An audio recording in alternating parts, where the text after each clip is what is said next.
పితా పుత్ర పవిత్రాత్మ నామంన ఆమేన్. క్రీస్తునాథుని యందు ప్రియ సహోదరి సహోదరులారా, ఈరోజు మనము మరియ మాతను నిష్కలంక మాతగా, అమలోద్భవి మాతగా లేదా నిర్మల మాతగా కొనియాడుతున్నాము.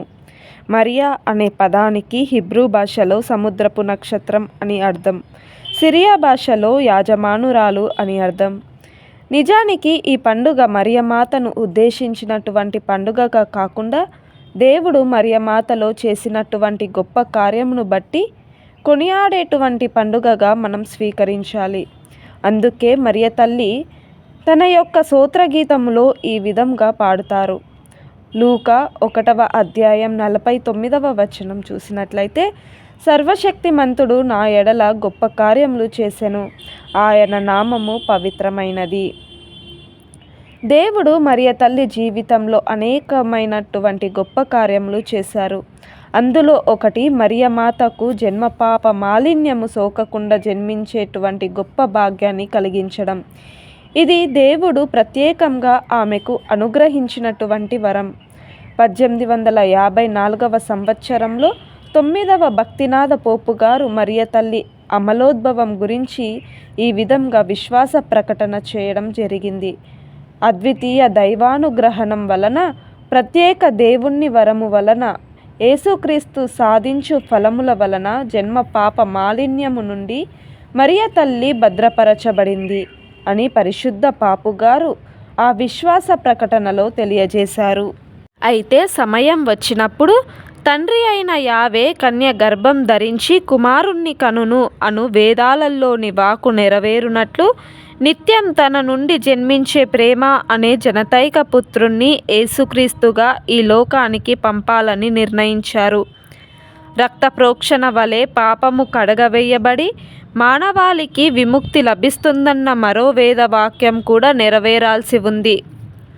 అంతెందుకు పూర్వం యావే దైవం ప్రవక్తల వాక్కులన్నీ సాకారమై మానవ రక్షణ జరగాల్సి ఉంది. అందుకు ప్రభువు తన దూత గాబ్రియేలును పంపి తన గదిలో ఒంటరిగా ప్రార్థిస్తున్న మరియ తల్లిని ఒప్పించారు.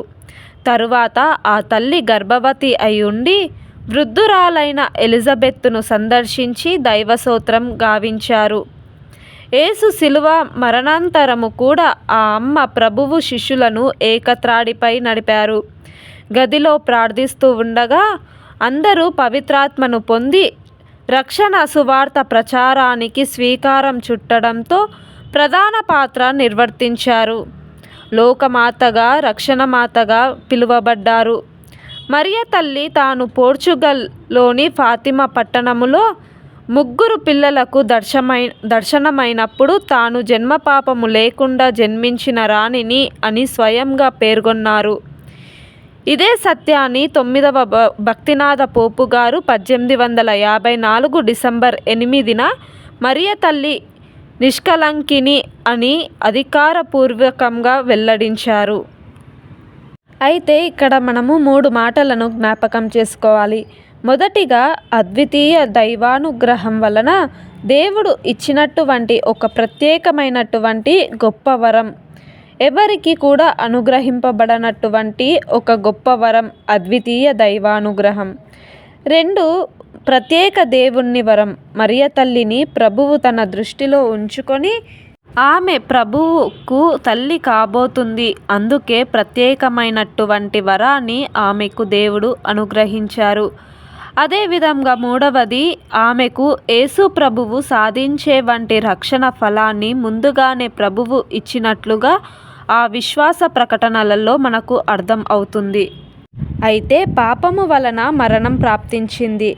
ఏ పాపపు మచ్చ లేని కన్య మరియకు మరణం లేదు. ఆత్మ శరీరాలతో మోక్షం కొనపోబడిందని, ఆ గౌరవం యేసు ప్రభువు అందించారని శ్రీసభ విశ్వాసం.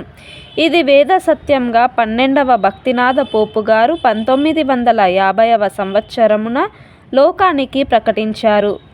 అయితే దేవమాత మోక్షమునకు కొనిపోబడిన సత్యాన్ని పూర్వం నుండే, అంటే 4వ శతాబ్దం నుండే పాలస్తీనా ప్రజల విశ్వాస సత్యంగా నమ్మి ప్రతి ఏడాది ఉత్సవం జరుపుకునే ఆచారం ఉండడం విశేషం. అయితే మరియ తల్లిని అమలోద్భవి మాతగా మనం ఈరోజు కొనియాడుతూ ఉండగా, మరి బైబిల్లో ఉండేటువంటి కొన్ని వాక్యాల ఆధారంగా ఈ అమలోద్భవాన్ని మనము తెలుసుకోవడానికి ప్రయత్నం చేద్దాం. మరియ తల్లిని అమలోద్భవి అని పిలవడానికి ఉన్నటువంటి అతి ముఖ్యమైనటువంటి బైబిల్ వచనం ఏంటి అంటే, లూకా 1వ అధ్యాయం 28వ వచనం చూసినట్లయితే, గాబ్రియేలు దేవదూత మరియ తల్లి వద్దకు వచ్చి, అనుగ్రహ పరిపూర్ణురాలా, నీకు శుభము అని పలకడం. ఇది దేవుడు గాబ్రియేలు దేవదూతతో పలికించినటువంటి మాట. ఇక్కడ మనం ఒక మాటను గమనించాలి. అది గాబ్రియేలు దూత దేవమాత దగ్గరకు వచ్చినప్పుడే ఆమె అనుగ్రహాలతో పరిపూర్ణంగా నింపబడింది అని అర్థం కాదు. దీని అర్థం ఏంటి అంటే, మరియ తల్లి తన తల్లి కడుపులో పడిన ఆ క్షణమే దైవ అనుగ్రహాలతో నింపబడింది అని అర్థం. అందులో భాగంగానే ఆమెను జన్మ పాపం మలినం లేకుండా ప్రభువు కాపాడారు అనేటువంటిది ఇక్కడ మనకు కనిపిస్తుంది. కాబట్టి అనుగ్రహ పరిపూర్ణురాలా అని దేవదూత పలికినటువంటి ఆ మాట మరియ తల్లి అమలోద్భవి అనేటువంటి విషయాన్ని మనకు తెలియజేస్తుంది. ఇటువంటి గొప్ప బిరుదు ఇక ఎవరికీ కూడా పరిశుద్ధ గ్రంథంలో ఇవ్వబడినట్లుగా మనకు కనిపించదు. మరియ తల్లి అంతటి గొప్ప భాగ్యానికి నోచుకున్నారు. మనము సొలొమోను గారు నిర్మించినటువంటి ఆ గొప్ప యెరూషలేము దేవాలయం గురించి పరిశుద్ధ గ్రంథంలో చదువుతాం. మరి ఆ గొప్ప ఆలయాన్ని ఆ సొలొమోను మహారాజు నిర్మించేటప్పుడు ఆ ఆలయానికి విలువైన బంగారాన్ని, వెండిని ఉపయోగించారు. విలువైనటువంటి వజ్రాలను ఒదిగాడు.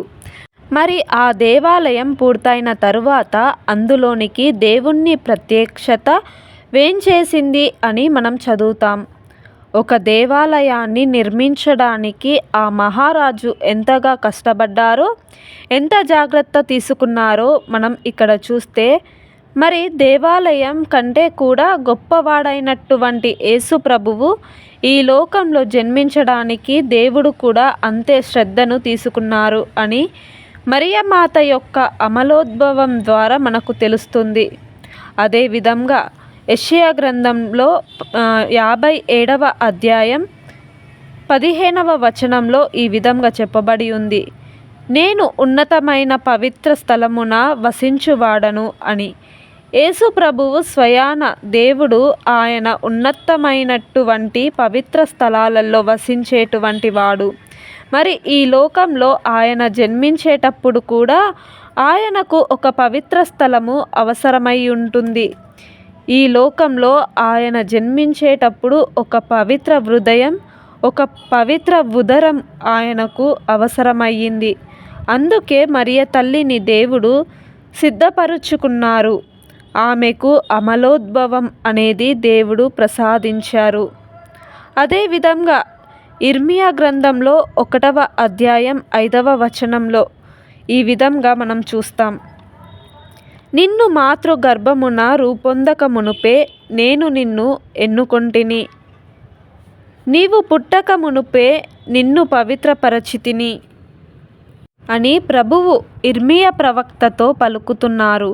ఒక ప్రవక్త పుట్టక మునుపే పవిత్రాత్మను పొందారు. దేవుని చేత ఆ పవిత్రతను ఆయన పొందారు. మరి మరియ తల్లి ప్రవక్తల అందరికంటే కూడా అతి శ్రేష్ఠురాలు. ఆమెను కూడా ఆమె పుట్టక ముందే దేవుడు పవిత్రపరిచారు అని మనము ఈ వాక్యం ద్వారా గ్రహించవచ్చు. అయితే ఈ అమలోద్భవి మాత మహోత్సవాన్ని మనం ఈరోజు కొనియాడుతూ ఉండగా, మరియ తల్లి మనకు ఇచ్చేటువంటి కొన్ని ముఖ్యమైనటువంటి సందేశాలను మనము మన మనస్సులో భద్రపరచుకోవాలి. మొదటిగా మరియ తల్లి మన అందరికీ ఇచ్చేటువంటి ఉద్దేశం ఏంటి అంటే, ప్రభువు ఆమెకు ఒక ప్రత్యేకమైనటువంటి వరాన్ని ఇచ్చారు. ఆ వరాన్ని ఆ తల్లి పదిలంగా కాపాడుకున్నారు.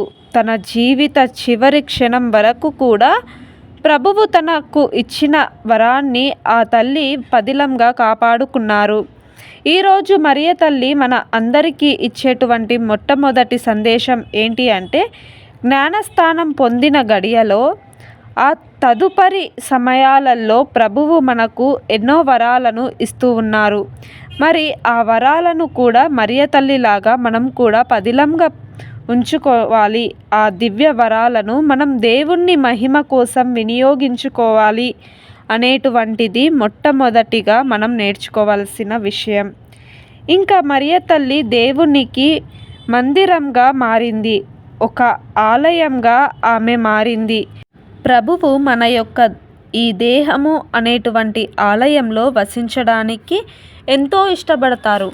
మరియ తల్లి ఏ విధంగా తన యొక్క శరీరాన్ని, దేహాన్ని దేవునికి పవిత్ర మందిరంగా నిలుపుకున్నారో, మనం కూడా మన యొక్క దేహాన్ని దేవునికి పవిత్రమైన మందిరంగా ఎల్లప్పుడూ నిలుపుకోవాలి అనేటువంటిది ఈరోజు మరియ తల్లి ఇస్తున్నటువంటి సందేశం.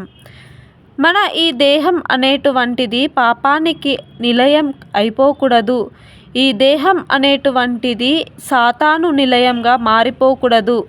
కానీ ఇది ఎప్పుడూ కూడా దైవ మందిరంగా, దేవుడు ఇష్టపడేటువంటి ఒక ఆలయంగా, దేవుడు రావడానికి ఇష్టపడేటువంటి ఒక ఆలయంగా ఎల్లప్పుడూ ఉండాలనేటువంటిది మరియ తల్లి ఈరోజు ఈ పండుగ నాడు మన అందరికీ కూడా ఇస్తున్నటువంటి ఒక ముఖ్యమైనటువంటి సందేశం.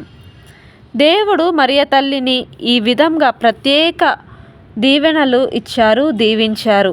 అయితే మరియ తల్లి దేవుని యొక్క ఆశీర్వాదాలు చాలా పొందారు. ఆ ఆశీర్వాదాలు పొందినంత మాత్రాన దేవుడు మరియ తల్లి నుండి కష్టాలను దూరం చేయలేదు. మరియ తల్లి ఎన్నో కష్టాలను అనుభవించాల్సి వచ్చింది. దేవుని యొక్క ఆశీర్వాదాలు పొందినప్పటికీ కూడా ఆ కష్టాలు అనేటువంటివి ఆమెను విడనాడలేదు. ఆ తల్లి మనకు ఈరోజు ఒక విషయాన్ని తెలియజేస్తున్నారు. అది మనం దేవునిలో ఎదుగుతున్నాం కదా, దేవునికి నా సర్వస్వాన్ని ఇస్తున్నాను కదా, దేవుని కోసం నా సమయాన్ని కేటాయిస్తున్నాను కదా, మరి ఎందుకు నాకు ఈ శ్రమలు అని మనం అనుకుంటూ ఉంటున్నాం కదా.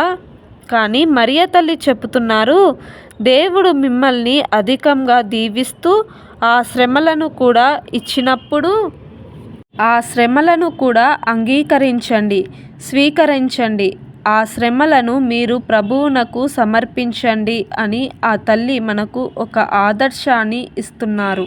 అయితే అదే విధంగా సైతాను విషసర్పాన్ని తన కాలితో నలగద్రొక్కిన మరియ తల్లి, పరలోక భూలోక రాణిగా పట్టం కట్టబడిన ఆ తల్లి, సకల వరప్రసాదాల తల్లి, మనకు మధ్యవర్తిని. యేసుక్రీస్తు ఎక్కడ ఉండినా ఆ తల్లి అక్కడ ఉంటుంది. అందుకే మన క్యాథలిక్ చర్చెస్లో కూడా యేసుక్రీస్తు స్వరూపం ఎక్కడైతే ఉంటుందో మరియ తల్లి స్వరూపాన్ని కూడా అక్కడ ఉండడం మనం చూస్తూ ఉంటాం. మనకు నిత్యం ఉపకారి మాతగా తోడ్పడుతూ మన కొరకు ప్రభువును ప్రార్థించే తల్లి మరియ తల్లి పేరిట ప్రార్థించిన వారిలో ఇంతవరకు ఏ ఒక్కరి ప్రార్థన విఫలం కాలేదని పునీత బెర్నాల్డ్ గారు వెల్లడించారు.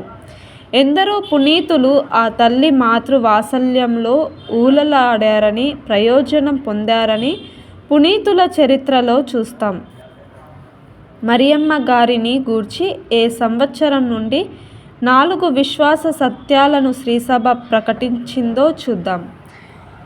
మరియా దేవుని తల్లి అని క్రీస్తు శకం 431, ఆమె నిత్య కన్యక అని క్రీస్తు శకం 649, ఆమె అమలోద్భవి అని 1584, ఆ తల్లి మోక్షారోపణం అయిందని 1550 సంవత్సరముల నుంచి అధికారికగా శ్రీసభ ప్రకటించింది. ఆ తల్లి మధ్యస్థ ప్రార్థన ద్వారా మనము కూడా నిత్య జీవం పొందినట్లు ఇప్పుడు ప్రార్థించుదాము. సర్వశక్తిగల పితైన సర్వేశ్వర, ఈరోజు అమలోద్భవి మాతను, నిష్కలంక మాతను, నిర్మల మాతను స్మరించేటువంటి అవకాశాన్ని నీ బిడ్డలమైన మాకు ప్రసాదించినందులకు మీకు కృతజ్ఞతలు అర్పిస్తున్నాము. నీ దివ్య కుమారునికి ఏకైక సుతునికి తల్లిగా ఎన్నుకున్నటువంటి మరియ తల్లి యొక్క జీవితం మేము అనుసరించినట్లుగా ఆ తల్లి విడుదల ద్వారా ఇహలోక కష్టముల నుండి మేము రక్షింపబడి పరలోకవాసం మేము పొందునట్లుగా మాకు కావలసిన అనుగ్రహములను ప్రసాదించమని, మరియ తల్లి జీవించినటువంటి నిర్మలమైన జీవితం మేము అందరము కూడా జీవించే శక్తిని మాకు కలిగించమని మా నాథుడును నీ కుమారుడైన యేసుక్రీస్తు ద్వారా ఈ మనవి అడిగి వేడుకొనుచున్నాము తండ్రి. ఆమెన్. అమ్మ మరియ తల్లి, అమలోద్భవి మాత, మా కొరకు ప్రార్థించండి. ఆమెన్. పితా పుత్ర పవిత్రాత్మ నామమున ఆమెన్.